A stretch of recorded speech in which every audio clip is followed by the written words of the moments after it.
কিছুদিন আগে আপনারা দেখেছেন যে এসএসসি 26,000-এর যে প্যানেল সেটা কিন্তু বাতিল হয়েছে। এখন প্রশ্ন হচ্ছে, প্রাইমারিতে যে বিস্তর দুর্নীতি হয়েছে তাহলে কি প্রাইমারির প্যানেলও বাতিল হয়ে যাবে?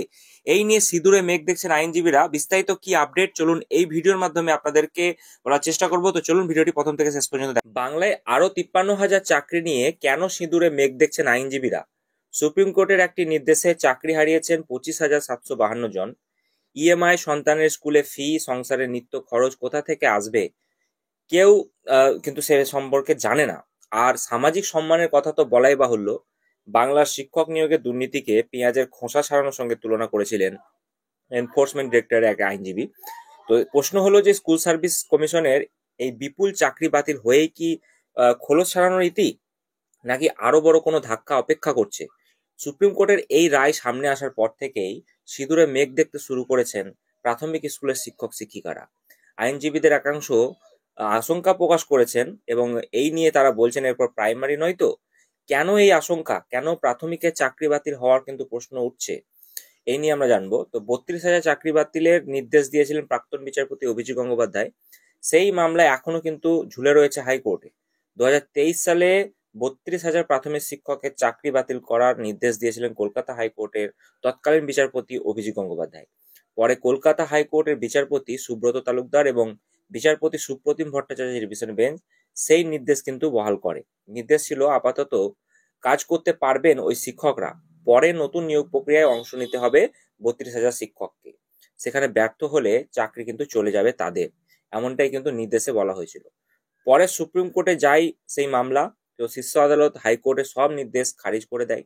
ফলে প্রাথমিক শিক্ষক শিক্ষিকারা কিছু স্বস্তি পান।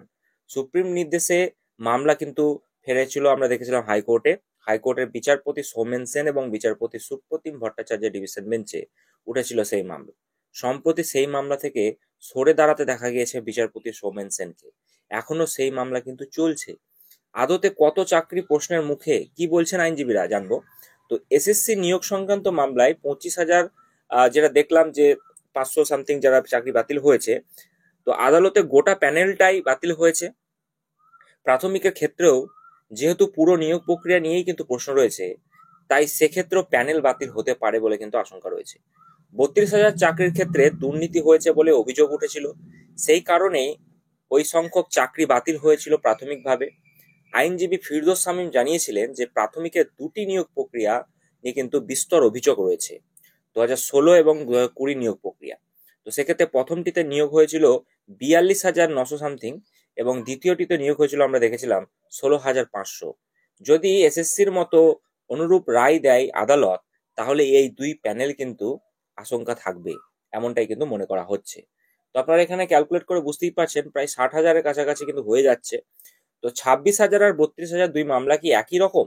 তো স্কুল সার্ভিস কমিশনের মামলা মূলত যে অভিযোগগুলি ছিল সেটা হচ্ছে র্যাঙ্ক জ্যাম, সাদা খাতা জমা দিয়ে চাকরি, সব থেকে বড় কথা এসএসসির কাছে কোনো ওএমআর সিট বা মিরর ইমেজ কিন্তু ছিল না। যদিও এখন দাবি করা হচ্ছে ইমেজ রয়েছে, সেই মিরর ইমেজ কিন্তু রয়েছে। তো যাই হোক, সেই মিরর ইমেজকে কেন্দ্র করে ইতিমধ্যেই আপনারা হয়তো দেখেছেন যে এসএসসি কিন্তু শিক্ষা দপ্তরে সেটা পাঠিয়েছে, তাদেরকে তালিকা দিয়েছে। আগামী সোমবার বা আগামী সোমবারের মধ্যে সেই তালিকা প্রকাশের যে একটা চিন্তা ভাবনা সেটা কিন্তু রয়েছে, এখন দেখা যাক। ফলে যাই হোক, এবং সেই অযোগ্য যোগ্য বিচার করতে পারেনি আদালত, আগে আমরা দেখেছিলাম।